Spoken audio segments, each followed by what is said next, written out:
Hello, Bronco fans and football fans everywhere. Welcome to Broncos Breakdown on the MHRT network, as well as my own channel, Broncos Breakdown on the YouTube.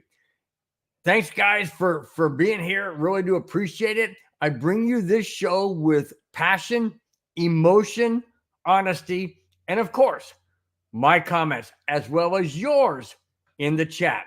I am your host, Bronco Bill. Thanks, guys. Like I mentioned, each and every one of you for being here. Really do appreciate it on a Friday, April 12th.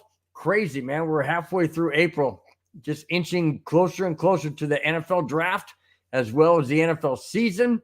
I'm wearing a Titleist golf hat because the Masters is in full swing. Today was day 2.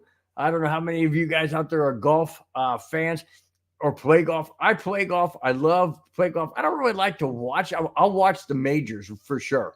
Absolutely. And I'll watch certain ones that, are prestigious. Like, let's say, like the one here in Southern California, which is, at Torrey Pines in San Diego, which I grew up in the San Diego County area.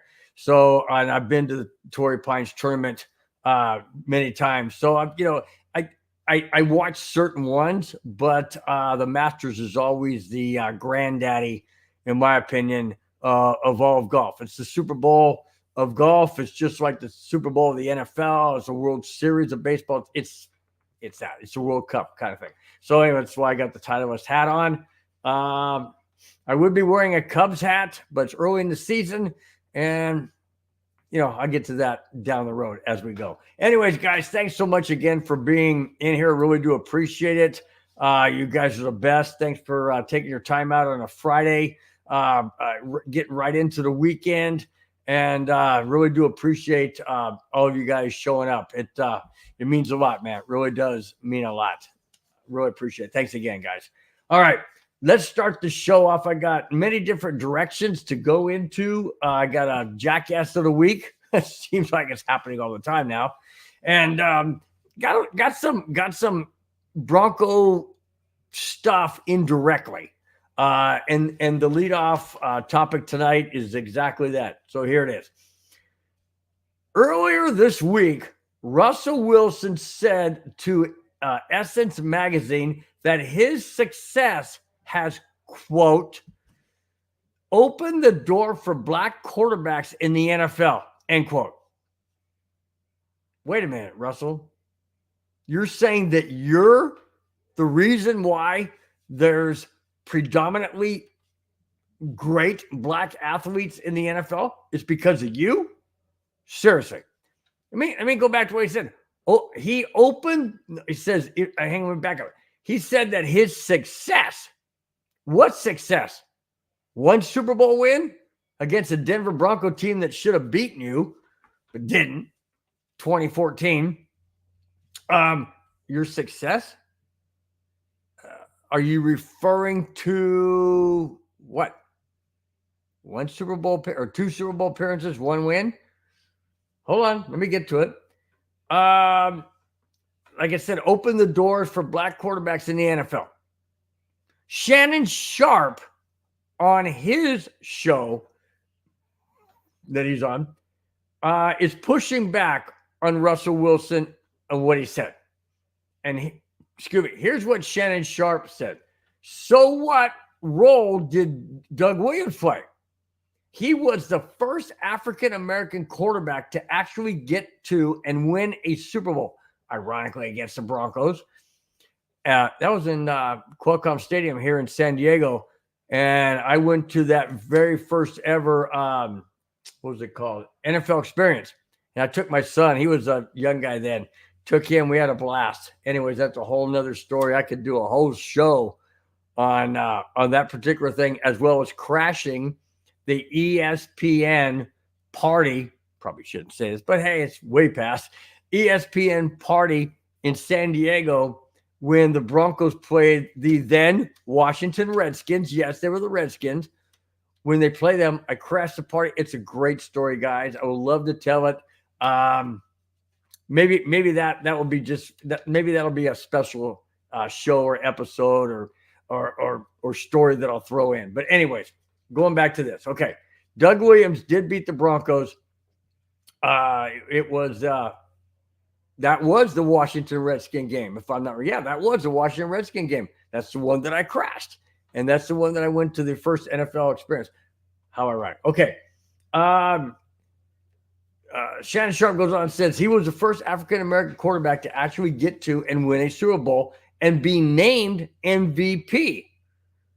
How about, he continues and says, and I'm still quoting Shannon Sharpe, how about Marlon Briscoe, Steve McNair, Donovan McNabb, and Michael Vick? It was just you, Wilson? That is what Shannon Sharpe said. End quote. That's what Shannon Sharpe said. Is it just you, Wilson? It seems to me that Russell Wilson has this big ego trip or something because he thinks the NFL revolves around him. And I kind of overlooked that when he came to Denver because we had Nathaniel Hackett. And I thought, okay, well, Nathaniel Hackett's a pushover because he wants to be buddy-buddy to everybody. So he's not really going to do what a head coach should really do. And that is be the head coach, manage the team, do what you have to do. And I think Russell Wilson ran ramshot over Nathaniel Hackett because he was able to do so. But then when Sean Payton came in and he's still trying to do his antics, and Sean Payton put the kibosh on that, but he's still trying to do his antics and, and act like he's the guy. And the rest of the team, the other 52 guys is Wilson's up here and the other 52 way down here. No, now he goes to Pittsburgh. He goes on this show at Essence Magazine and says that he's the reason because his success has allowed or opened the doors for black quarterbacks in the NFL. Come on, Russell. Seriously? You have that freaking big of an ego that you think the entire NFL quarterback not class, but quarterback room is because of you? Seriously. Wow. All right. Russell Wilson fired back at Shannon Sharpe and said, and I quote, I think about those guys, but when I came into the league, there were only a few of us, end quote. Well, no kidding. You know why? Hey, Russell. Hello, Russell. I'll tell you why. Let me go back. Marlon Briscoe, not in the league. Steve McNair, retired. Donovan McNabb, retired. Michael Vick, retired. Hello? Oh, how about Doug Williams, the MVP of that Super Bowl that the Redskins beat the Broncos? Oh, by the way, he's retired as a Super Bowl champ. Hey, Russell, you're not the reason why there are African-American quarterbacks in the NFL. You're not the reason. You may think you are, but you're not. It's just crazy how Russell Wilson just has this unbelievable ego that thinks the NFL world revolves around him. I don't get it. I didn't really follow Russell Wilson's career when he was in Seattle because it's in the NFC and I could care less about the Seattle Seahawks. But holy smokes, when he came to Denver, that real personality and real attitude of a very negative type of connotation, as far as I'm concerned, is really rearing its ugly head. It reared it with Hackett. It tried to rear it with Sean Payton, and to a certain degree it did.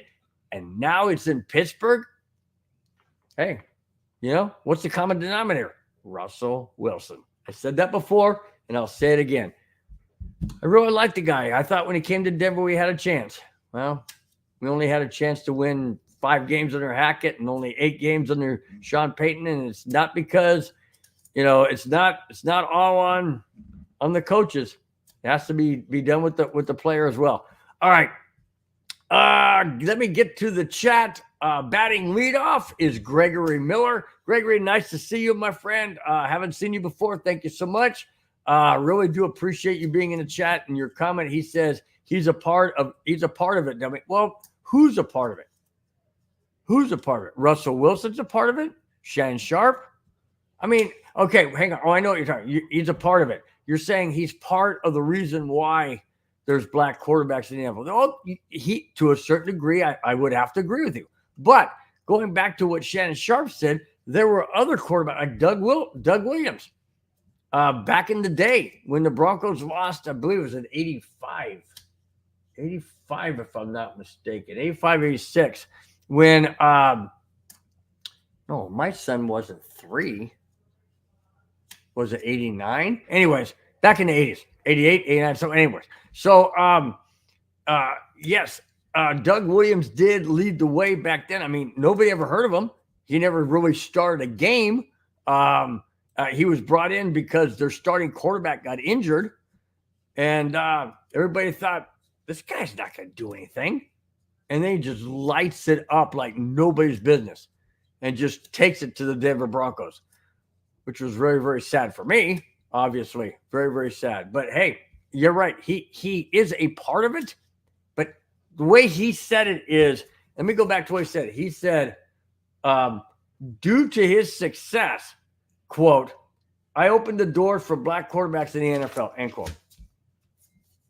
He may have opened it wider, but he didn't actually open it.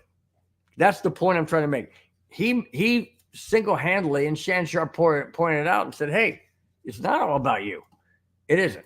Anyways, I move on. All right. D-Rock is in the house batting second. D-Rock says, Big Bill. I say, what's up, Big D-Rock? Nice to have you, my friend. Kamani batting third. Hitman Bill, how you doing? I'm doing fine, man. How you doing, Kamani? Hitman Bill, yeah, well, you know, I'll probably never live that down, nor do I really want to. Kind of like that nickname. Kamani, thanks so much. Really do appreciate it. Let's see. D-Rock says Russ is wild for that comment. Yeah, I was a little out there. A little out there to actually stamp your name like on Mount Rushmore and of football and say, hey, I'm the reason why. No, you're not the reason why. You may be a part, like Gregory Miller said, and I will have to give that. Yes, you may be a part, but the way he said it made it sound like he's the reason why. He's not the reason why. He may be a reasonable part, but he's not the reason why. All right. Kamani follows up by saying, Hitman, haha, yeah. Oh, hey, you know, I'll take a shot. You know me, Kamani. I'll take a shot. Doesn't matter. Whatever I feel at the time, which is really sometimes way off the wall, way off the chart, way off the hook or chain or whatever. But yeah, sometimes I'm out there. All right. This is interesting. This is really interesting. Speaking of Washington Redskins, this is interesting. Kirk Cousins said he wants to finish his career with the Atlanta Falcons. Says he wants to avoid a Shaquille O'Neal situation of bouncing around different teams. I can understand that. I can understand. You want to find your mark, your niche, your sustainability or whatever with one team. But Kirk Cousins is now on his third team. So let me continue. Kirk Cousins said, and I quote, "My boys are 5 and 6. They don't remember that I played for the Washington Redskins, and hardly they remember the Vikings." Okay, I give him that. I mean, he played for the Vikings for, 8 years? So the kids weren't even born when he first started with the Vikings. They dang sure don't know he did anything with the Washington Redskins. Now, sure, you can go back and watch tapes and see like that. That's fine. But maybe he's talking about in person or some key games or whatever. I continue. I'm still quoting Kirk Cousins. He says, they hardly remember the Vikings, so I want them to remember that I played for the Atlanta Falcons and to be good memories. People remember how you finished more than how you started, end quote. Okay, let me ask you guys this, okay? Do you think that Kirk Cousins is going to be better on the Falcons than he was on the Vikings or the Redskins? Well, the Redskins was early on in his career, but the Vikings, sure, they should have gone to the Super Bowl. Absolutely should have gone to the Super Bowl. years ago. Of course, Kirk Cousins wasn't on there, but still they should have gone. And when Kirk Cousins was on the Vikings, they played really well. The problem with Kirk Cousins is he's not productive in the postseason, and that's his main problem.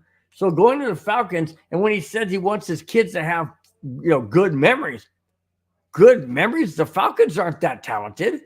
Minnesota has more talent right now than the Atlanta Falcons do. That's for dang sure.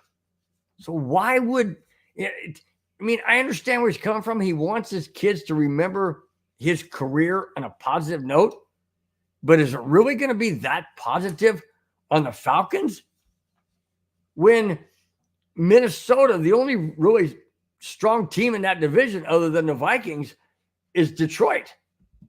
And if you split with them, then all you got to do is just beat Green Bay and Chicago. Those guys aren't that tough.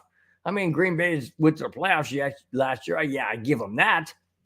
But I don't know. I just think that for him saying that he wants his kids, his boys, to remember him on the Atlanta Falcons and have good memories, it's going to be a tall order, dude. It's going to be an absolutely tall order because, in my opinion, Atlanta is not that strong.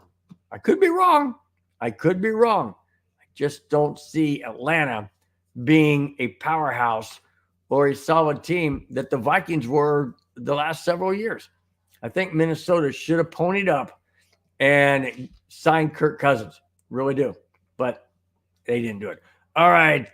D-Rock says, shout out the organization Denver for keeping the draft cards close to the chest. I have no idea if we're drafting at 12, moving up, or falling back.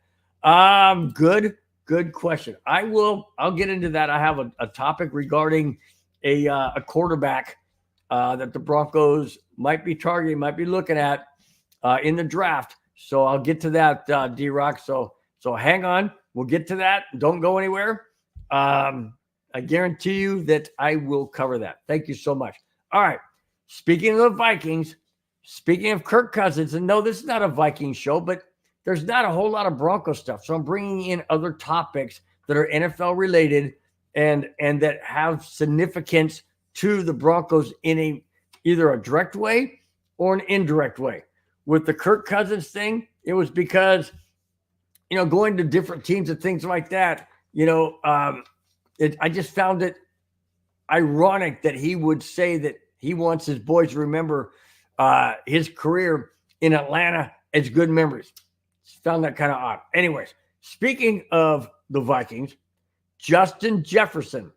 Vikings wide receiver Justin Jefferson has turned down a fully guaranteed contract extension that would have paid him $45 million per season.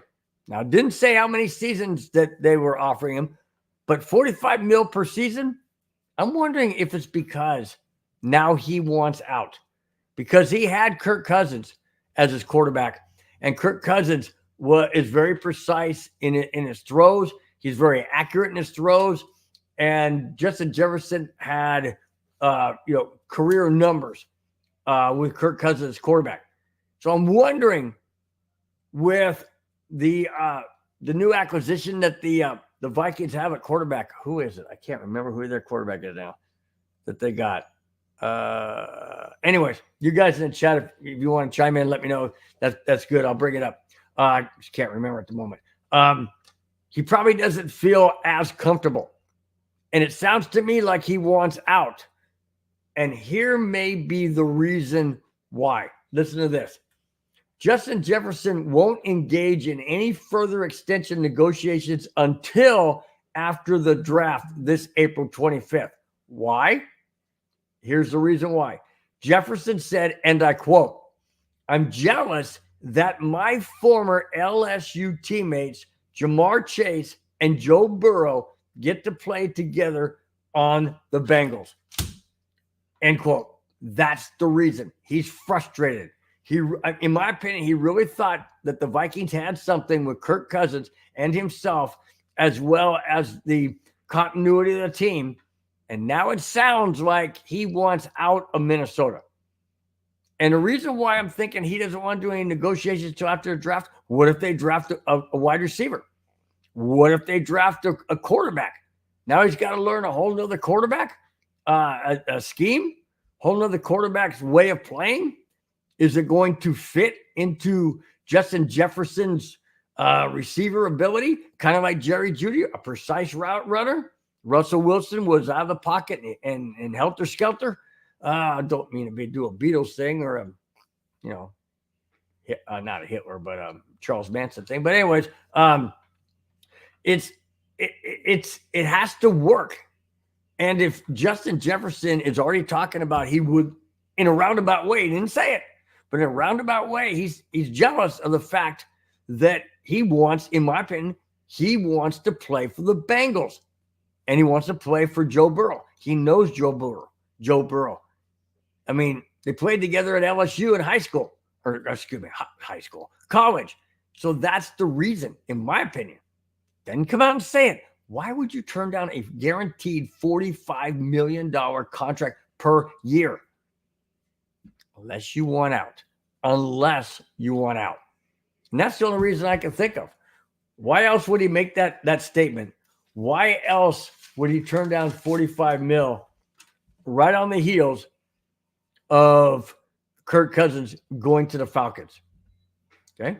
That's what I'm saying, guys. That's what it sounds like to me. Interesting. Very, very interesting.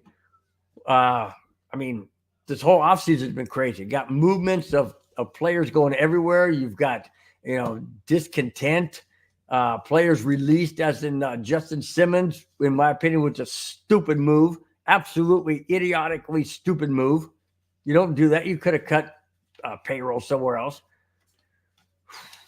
And then they go and get this guy Jones, who was a backup primarily.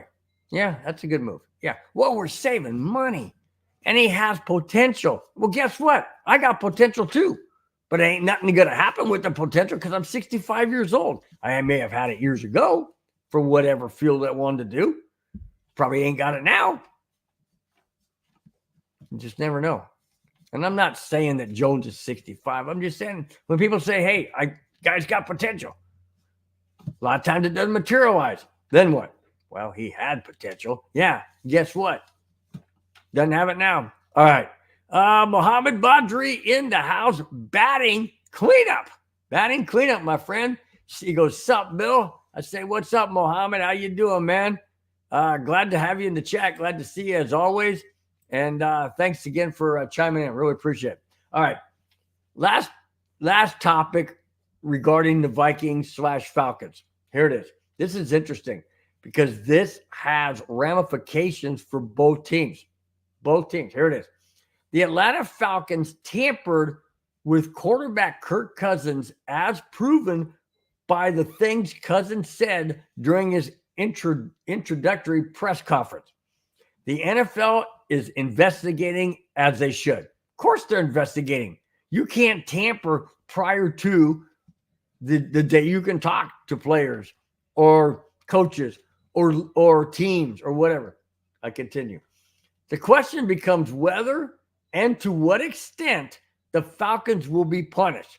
That's key. That's key. Listen, the NFL may swap the Vikings number 11 pick in the first round and the Falcons number 8 pick in round 1 as well. After all, last season, the NFL swapped the Cardinals and Eagles picks due to tampering. Reason why I brought this up is this is very significant right in the terms of the Denver Broncos. The Vikings right now hold the 11th pick in the draft in the first round, and the Falcons hold the 8th.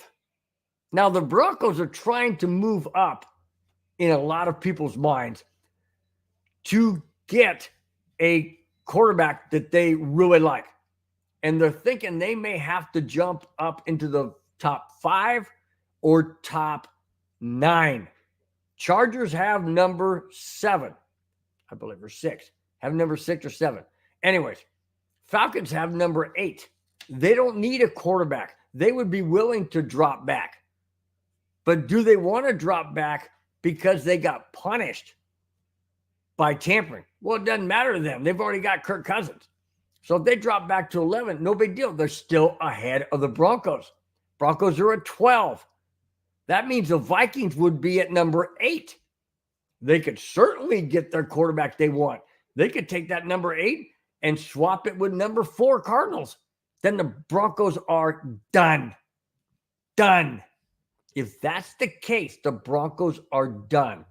And the reason why I say that is because Denver has to jump over the Chargers. The Chargers are not going to trade with Denver and allow Denver to pick their, quote, franchise quarterback, which I've never done, by the way. But that's a whole nother topic I talked about a couple, 2 or 3 weeks ago. Anyways, bottom line is this. If this happens and the Vikings then go to number 8, they are not going to trade with Denver. There's no way they're going to trade with Denver. No way, shape, or form. Ain't going to happen. If the Falcons go to 11, they're still, like I mentioned, a game in front of the Broncos. Or not a game, a draft pick in front of the Broncos. What does that mean if Denver jumps from 12 to 11? Who cares? Broncos are not going to do 12 to 11. They want to go 12 to 4. Well, that's not going to happen because now the Vikings would be in perfect position to get that number 4 spot or number 5 or whatever, or stay at number 8. In my opinion, if this flip happens, the Broncos are screwed. The Broncos are screwed big time because there's no way that the Vikings, if they go to number 8, and this happens, and they jump from 11 to 8, and the Falcons go from 8 to 11, there's no way in the world the Vikings are going to allow the Broncos to jump over top of them to the number 4 spot. They would do whatever they possibly could to jump to number 3 or do whatever they have to do. I just don't see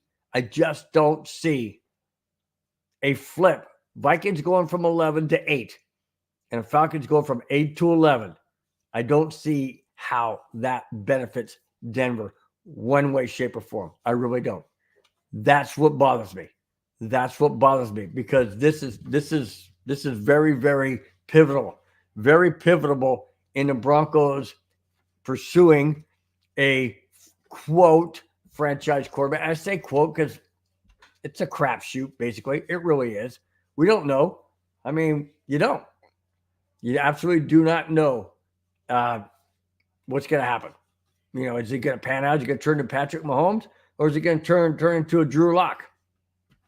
That's the crapshoot you take. All right, let's move on. Justin Simmons. This is interesting. Here we go. With the NFL's new league year weeks into the new year, former Broncos safety Justin Simmons still hasn't found a new team.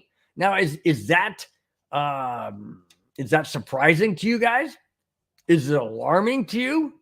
Or is it because he really wants to come back to Denver, maybe work out a team-friendly deal? Let's see. Let's see what it says. Could he come back to Denver for a team-friendly one-year deal? That's what I said. Well, all the signs point. No, all the signs don't appear to be pointing in that direction. George Payton and Sean Payton felt the more logical thing to do is, quote, rip off the Band-Aid, end quote, quickly and look for a younger and cheaper option. And that's when they signed safety Brandon Jones. I disagree. I totally disagree. That to me was an absolutely foolish move. Foolish as foolish can be. Why? Justin Simmons is an elite safety. Brandon Jones was a backup in Miami. And he only came in when somebody was injured. And people say, yeah, he's probably not going to be the starter. It's going to be PJ Locke. It's going to be Caden Stearns. It's going to be somebody else. That's fine. That's well and good. But I want Justin Simmons. And why are the Broncos being so freaking hard-nosed as to not even try and work out a one-year deal with Justin Simmons and then give him an option to come back or make it contract friendly and put incentives in there. If he goes to the Pro Bowl, if the Broncos make the playoffs, if he has so many interceptions, so many deflected passes, whatever the freaking terminology you want to use, whatever the contract you want to put in. Yes, I'm frustrated because I love Justin Simmons. I think the world of the guy. I love his work ethic, his faith, his demeanor, his leadership in the locker room, on the field. What is there not to like about Justin Simmons? What is there not to like? Nothing, in my opinion. The only thing not to like is the fact that he's not on this team. That's the fact that I don't like. And if Justin Simmons is still not on a team after the draft and close to, OTAs or practice or organized practice or whatever the situation is, then bring him back. Treat this guy respectfully. Bring him back. He's still not signed anywhere. And maybe he's taking his time. Maybe he's trying to find the right team he wants to be on and for the right amount. Maybe he's trying to see who's going to draft the safety or how that safety pans out or whatever. Maybe that's the reason. But whatever the reason is, if he's not signed by any team after the draft, hello, Denver, pick up the freaking phone and call Justin Simmons and get him back on this team. I don't care what it takes. I don't care what it costs. I don't care what the situation is. Bring JS back. Justin Simmons. Bring him back. Okay, just say it. All right. Sean Payton mentioned the Arizona Cardinals sitting at number 4 as a potential trade up spot. What would it cost to go from 12 to 4? Well, I mentioned it with the possible flip from the Vikings and the Falcons. The Broncos may not even have an opportunity to trade with the Cardinals. Why wouldn't the Vikings do it if they're sitting at number 8? Why wouldn't they trade? They're number 8 to number 4, maybe, I don't know, second or third, whatever. Why wouldn't they do that? Maybe they'll just sit at 8. Because I guarantee, like I mentioned before, I don't see Denver jumping over. Denver jumping to the Cardinals like Sean Payton says that could happen? Well, I don't know. Here we go. Sean Payton said, well, it won't be cheap, but it could be realistic. Yeah, sure. Realistic. Meaning what? Cortland Sutton, PS2, draft pick number 12, draft pick in the 3rd round to get your quarterback that you don't know anything about in regards to how that player would play in the NFL at the NFL level. Sure, you can be fantastic in college. They come out a dime a dozen every year. And most of them go right down the porcelain fixture. Why? Because the NFL is different than college. That's why. That's exactly why. We know what we have in Cortland Sutton. Amazing receptions last year. Did you see those catches he made in the corner of the end zone? How about against the Buffalo Bills, Minnesota Vikings? I can continue and name right down the list all them teams he played. It was fantastic. We know what we have in Patrick Surtain II. Shut down corner. Absolutely. No hands. No doubt about it. Hands down. Do we know what we have in a J.J. McCarthy?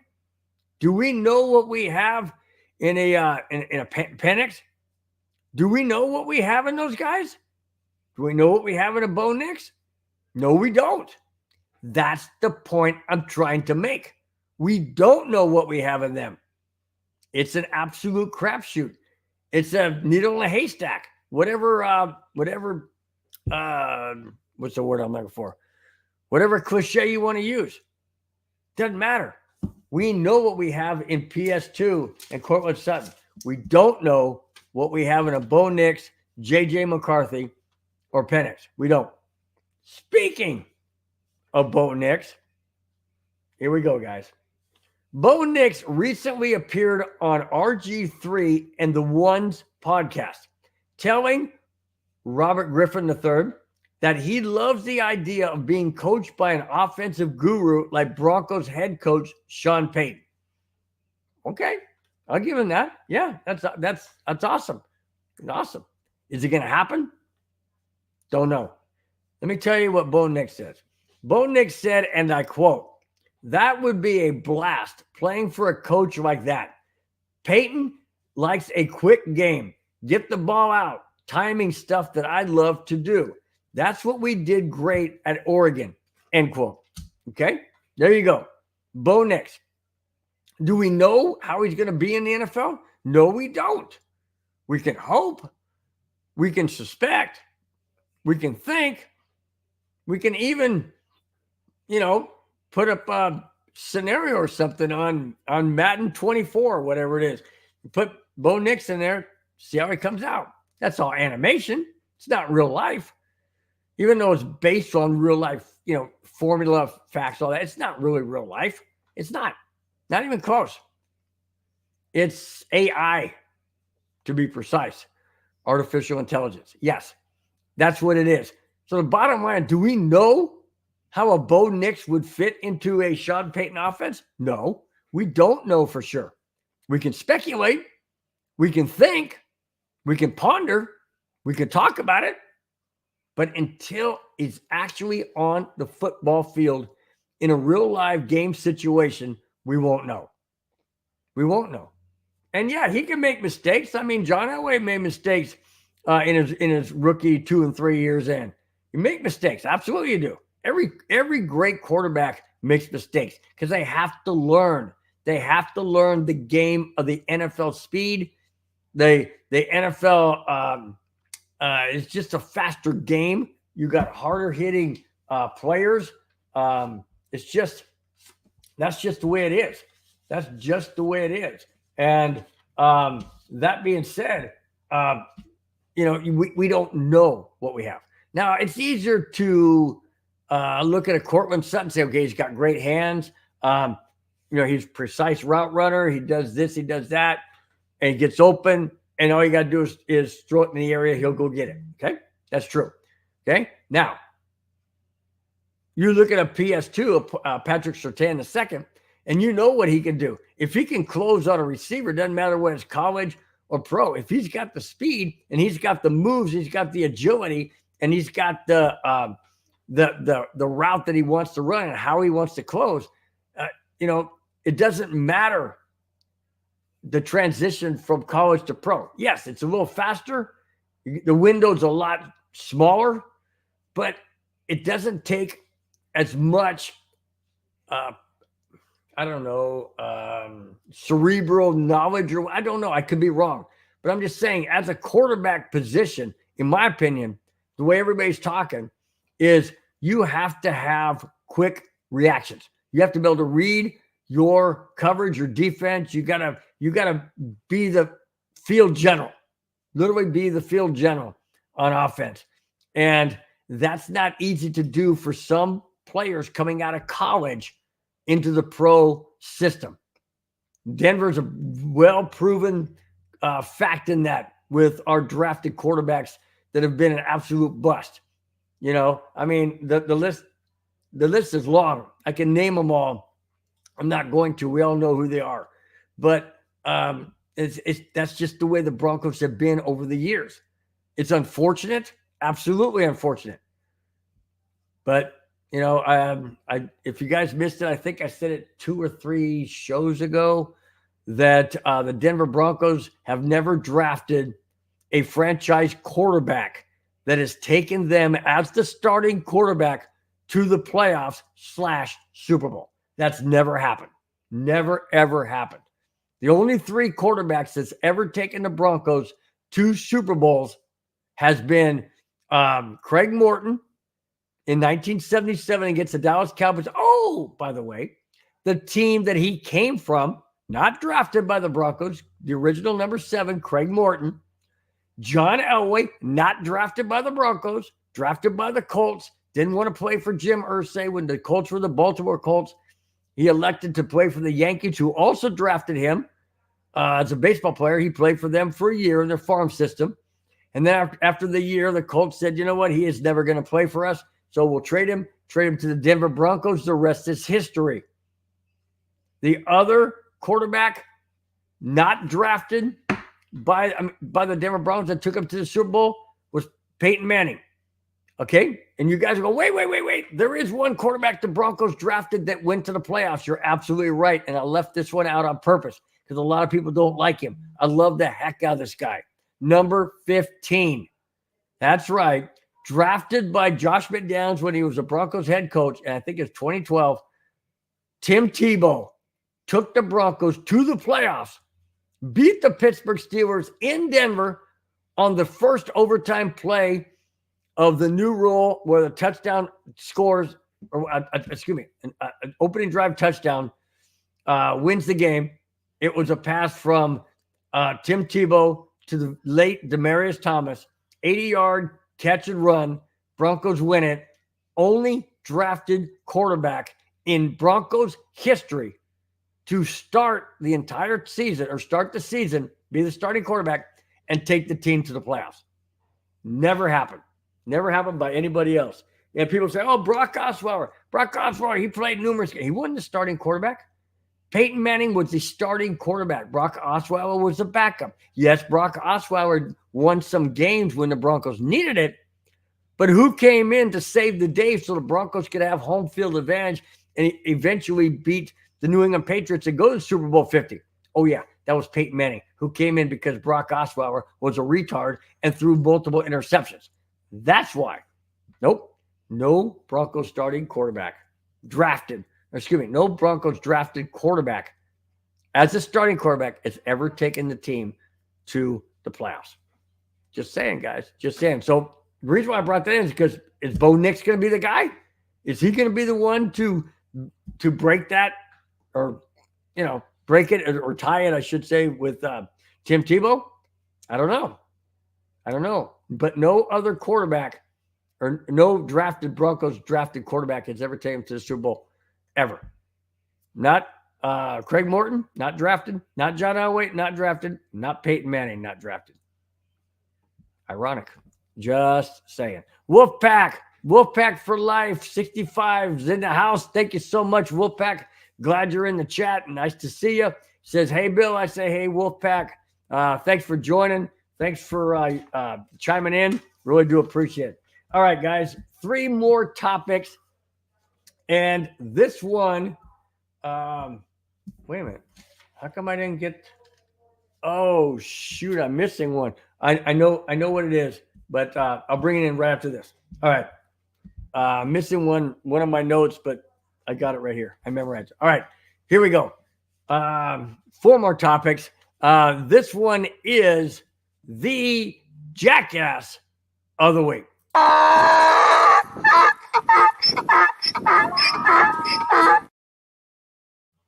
All right, guys. This is unbelievable. Absolutely unbelievable. And I'm getting more and more of these Jackass of the weeks. It's just, I don't get these guys. I really don't get these guys. This one's crazy. But coming from a retired Baltimore Raven, doesn't really surprise me. Here it is. Former NFL linebacker Terrell Suggs was arrested last Tuesday on charges of suspected road rage. Come on, Suggs, really? Really? You're going to be that aggressive? But this is weird. This isn't driving speeds or any of that nature. Listen to this. It's crazy. Here it is. I don't make this stuff up, guys. I really don't. If I did, nobody would believe it anyways. This is legit. You can look it up. Here it is. So he was suspected of road rage in Arizona at a Starbucks drive-thru. Starbucks drive-thru? What is he, upset that they got the wrong kind of coffee? Too hot? Too cold? Lukewarm? Oh, that's the three little pigs. Never mind. But I mean, seriously, what road rage at a Starbucks drive-thru? Hold on. It says Suggs allegedly threatened to kill. Oh yeah, threatened to kill another driver after the driver rammed Suggs' vehicle. Nope. After the driver got out and yelled at him and said something to him and got irritated. Nope. After what? After Suggs backed into the car while moving in reverse in the drive-through lane. Now, why would you go in reverse in a drive-through lane? Did he go too far past the window? I mean, the window's here, and he drives, okay, well, let me get this. Well, you know what I'm saying. Drives past the window, and he's got to reach back, and, can't reach it, so he wants to back up. Well, if you pull that far, then you're that stupid, Suggs. Why would you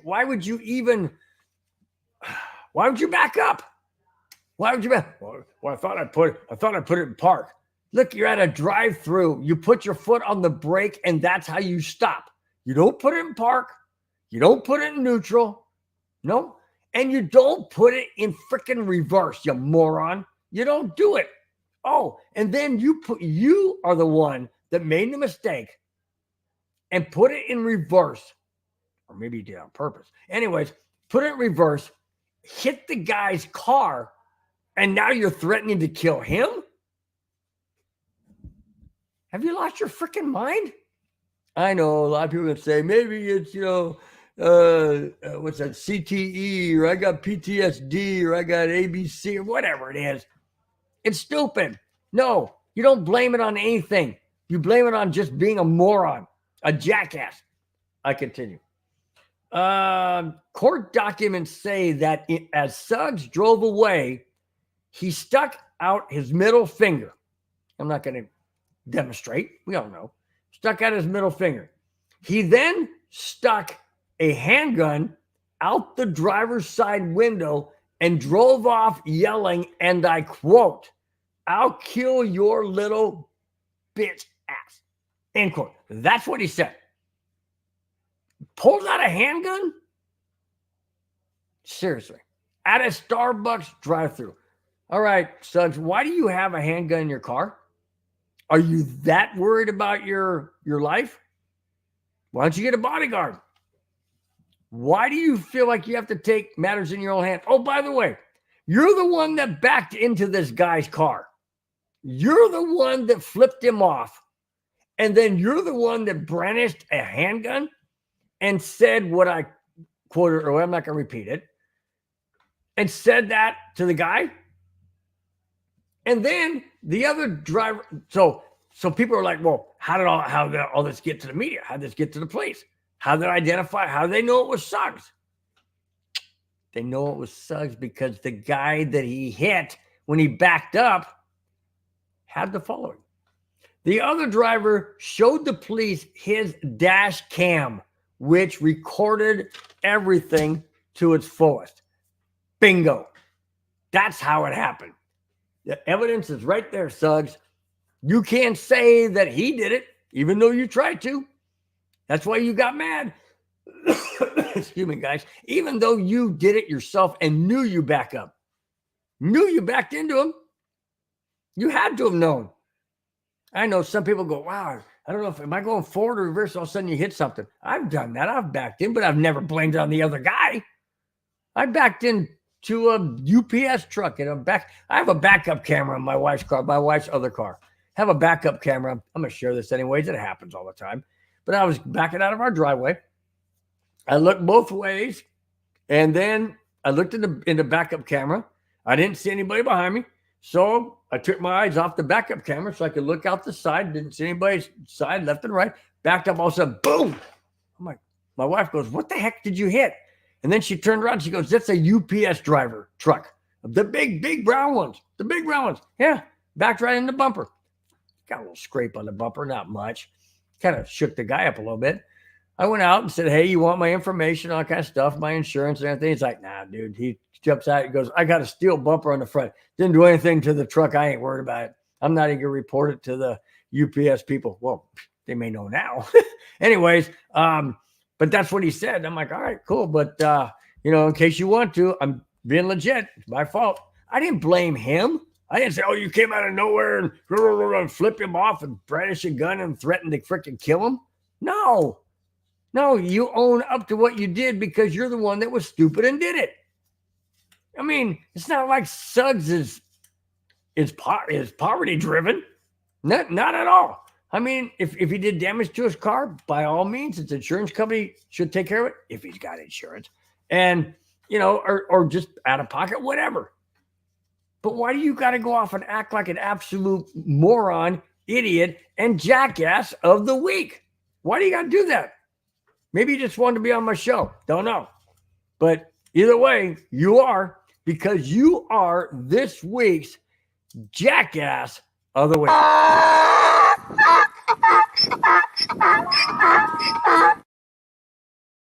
All right, let's get into main topic of the show. I had the it's funny because I had the note and everything. I just can't find it, but misplaced it. But I know what it's about. All right, the main topic is Tom Brady. Is Tom Brady coming back in the NFL? Well, listen to this. Tom Brady is thinking about coming back to a team that needs, a little spark, needs to have a strong finish the last 5-6 games of the season, to make it to the playoffs and eventually, hopefully, get the Super Bowl and win another one. Tom Brady wants to set a benchmark. Okay. He wants to be the only major player in any major sport, baseball, football, basketball, or hockey, that not only has played on multiple teams and won Super Bowls, kind of like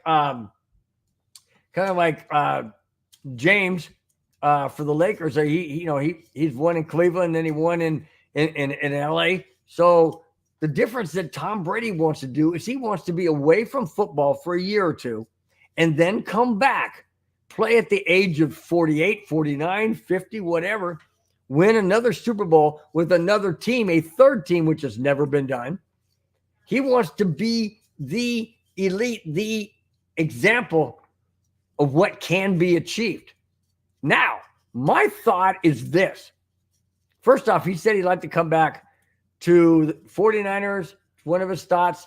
New England Patriots, of course, come back. Well, kind of ironic that he'd want to go back when Belichick isn't there, but that's a whole nother story.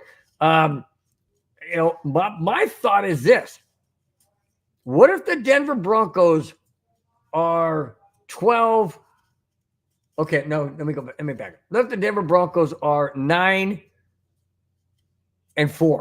Let's say they're 9-4 in the season. Sorry, guys, hit the microphone. What if the Broncos are 9-4 in the season? 13 games in. You got 5 games left, or 4 games left. 17-game season. So they're 9-4. 13 games in, 4 games left. They got a really good shot at winning the division, which I know I'm dreaming, but I'm throwing this out there. What if? Okay, what if, guys? Think about it. What if the Broncos are 9-4? And they're doing okay, but they want that extra motivation or extra leadership in the locker room, whatever. Do they make a call to a Tom Brady and say, hey, we'd like to have you on the Broncos. We got 4 games left. You can be here. You can be a mentor. We're doing well, but hey, if something were to happen, we've got you in the fold and we can put you right in. What do you think? I mean, Tom Brady's a pocket passer. Doesn't really run out of the pocket much. He would work great in a Sean Payton system. What if? What if? Just saying, guys, what if? The reason why I also brought that in is this. The Broncos country primarily can't stand Tom Brady. Would Broncos country welcome Tom Brady wearing number 12? Wearing number 12 on Denver, should the Broncos be in a playoff possibility, division winning possibility, and strong in representation of maybe going to the Super Bowl? Would it be welcomed by Broncos country should Tom Brady get the call from Sean Payton, say, hey, you willing? You willing to come over, man? We'll make it worth your while. Would you welcome Tom Brady? Me? Absolutely, hands down, no doubt about it. I cannot stand any player that's not on the Broncos. Once they come to Denver, love you, baby. Love you, love you, love you. I couldn't stand Peyton Manning when he was on the Colts. Why? Because he's on the Colts, and he's that freaking good. Once he came to Denver, yeah, baby. I got a jersey of his. I've got a jersey of Peyton Manning. Absolutely do. That's why. because he's wearing orange and blue. That's why. Not because I really loved him from day one. No, couldn't stand him. Once he comes to Denver, whole different story. Whole different story. All right, guys. Speaking of Peyton Manning and the last two topics, this is a feel-good story. This is good for everybody who loves sports, who loves Peyton Manning, who loves ESPN, who loves the programs that ESPN puts on that. Here it is, guys. This is huge. This is awesome. Here we go. ESPN and Peyton Manning will be in business for years to come.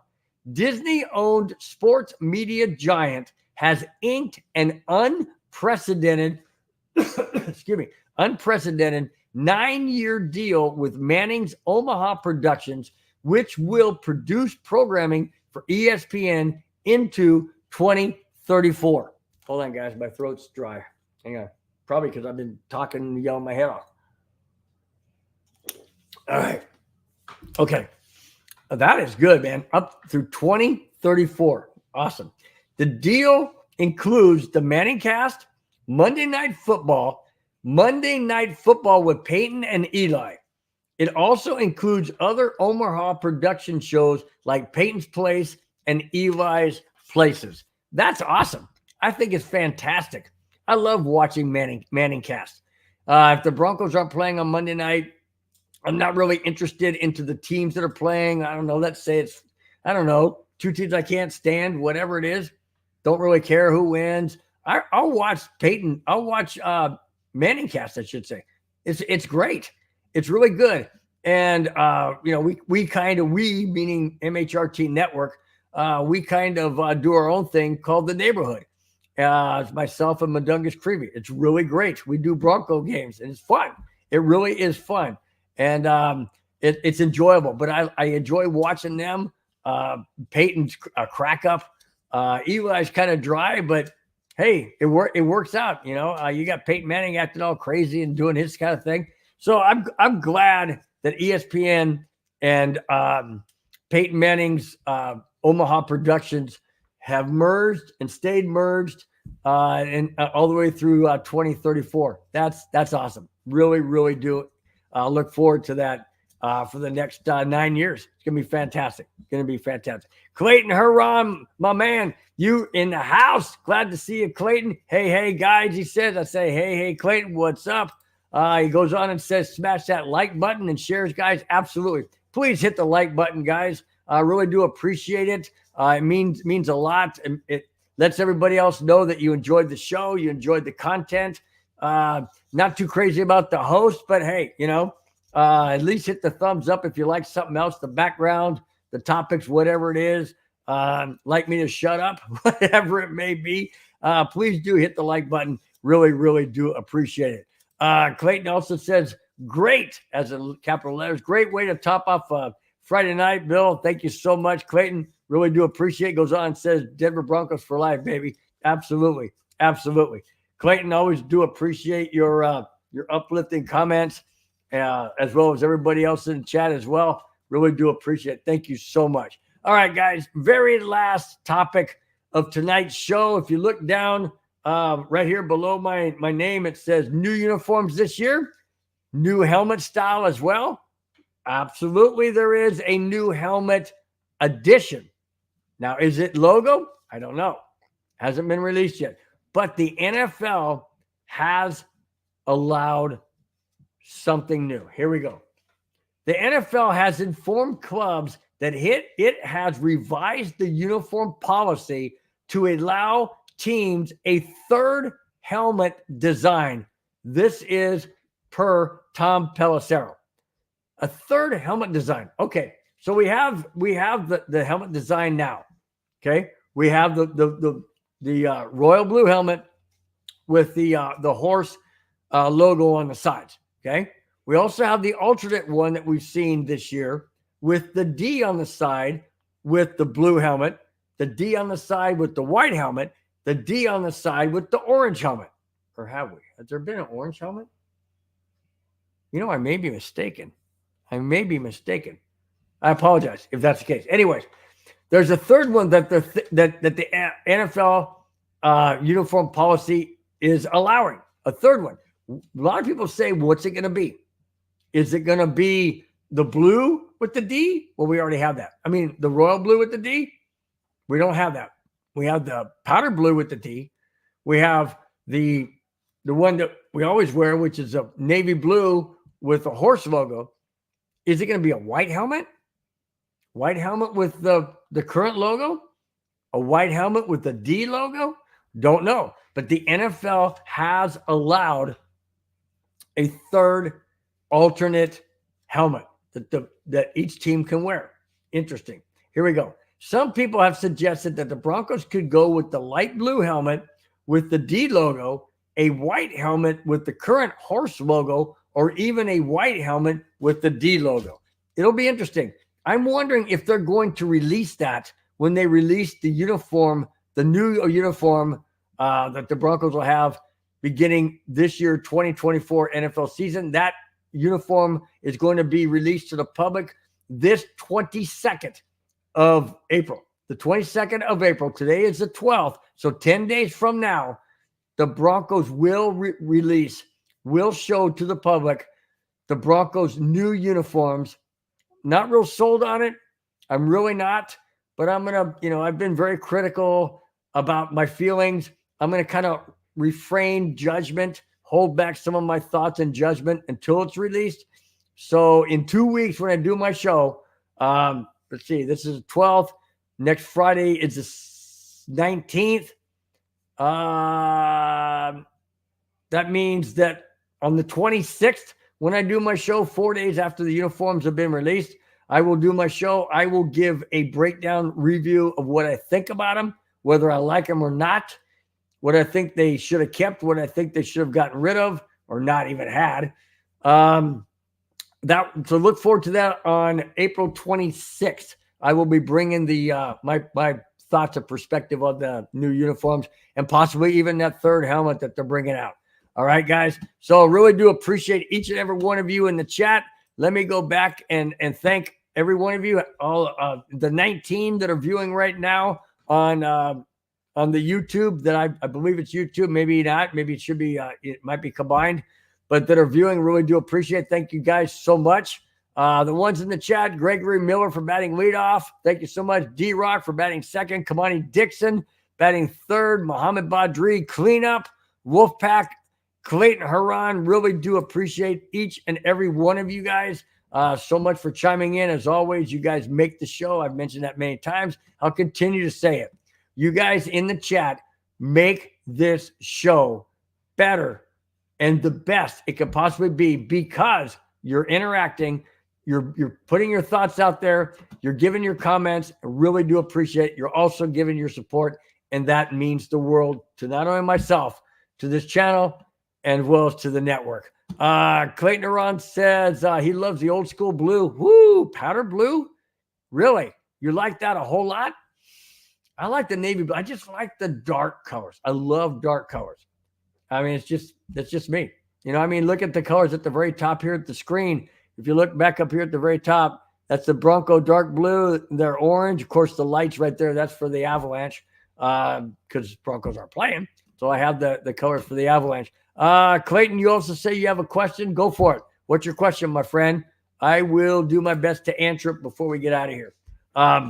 Anyways, guys, really do appreciate everything you guys do for supporting myself, the channel. Really do appreciate you guys. Like I mentioned, are the best, absolute best. The Brady question. What about the Brady question? Go ahead. You're talking about the Brady question, meaning would you be willing for him to come to Denver should the Broncos need a quarterback room with Super Bowl rings coming out of his ears kind of thing? If that's the case, go ahead and ask it. Go ahead and ask it, Clayton. I'm gonna grab me a sip of water real quick before we get out of here. Just go ahead. I'm waiting. Okay. All right. Okay, Clayton, I'll give you a couple more minutes to put that question up. Then I'll answer it. And then after that, we'll get out of here. It's been a little bit over an hour and 5 minutes. And on a Friday night, that is really awesome, guys, that you're here You're here to support the channel. You're here to support myself, the show. Really, really do appreciate it, guys. You guys are the best, man. Really, really do appreciate it. Okay, Clayton comes in with the question, says, get our quarterback in the draft and let him behind one of the best quarterbacks for a year. I agree. But see, here's the thing though, Clayton. I think this is what you're missing when I read that or said it off the top of my head. Tom Brady does not want to play an entire year.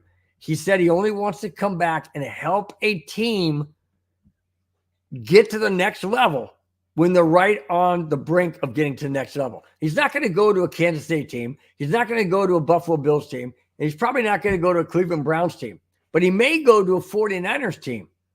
Or could he go to a Broncos team should the Broncos be on that brink? We don't know how the Broncos are going to perform under Stidham. We have no idea. And as of right now, that's who our starting quarterback is Stidham. Even if we draft J.J. McCarthy or a Bo Nix or a Penix, doesn't matter. They're still going to have to learn behind a great franchise quarterback. Stidham, not a great franchise quarterback. I would love for a drafted quarterback to be behind Tom Brady, but it doesn't sound like that's what Tom Brady wants to do. He stays in shape. He's ready to come back, but he wants to come back and help a team, not start and be on a team for the entire season. That's not what he wants to do. He wants to help a team, not be the main starting quarterback. And it wouldn't happen this year anyways. I forgot to allude to that. It would not happen this year. He's in the Fox broadcast booth as their chief analyst for this 2024 NFL season. It wouldn't happen this year. It would happen next year. Okay? Now, if that's the case, and we do get a J.J. McCarthy or a Bo Nix or a Penix, and Tom Brady's willing to come out of retirement and be in that quarterback room and be a mentor to any one of those three quarterbacks, absolutely. I'd welcome that in a microsecond. It's just not going to happen this year. And I'm sorry, guys, I didn't allude to that. I'm sorry, Clayton, I didn't allude to that earlier, but it's not going to happen this year.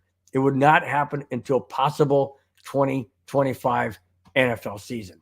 That's it, guys. That's all I have. Thanks for watching. Thanks for subscribing. If you have not, please do so. More importantly, please hit the thumbs up button. That lets each and every one of the people that do happen to come across this show to say, wow, there's a lot of thumbs up, man. I got to check this out. I really do appreciate you guys doing that. It means the world. And it's the best way to let anyone and everyone else know that you appreciate the show, you appreciate the content, and you want to let other people know the very same thing. So I really do appreciate it. Thanks, man. It really does mean a lot. Clayton says, all good, bud. All right. Absolutely all good. I appreciate it. Clayton, and each and every one of you else in the chat that I mentioned earlier. And those of you not in the chat, but have watching, thanks so much, guys. Tip my hat to you guys every single week for being the best support this show has. You guys are phenomenal. Couldn't do it without you. It would not be as much fun. That is for doggone sure. You guys have a wonderful, fantastic rest of your weekend. We got shows Monday through Friday next week.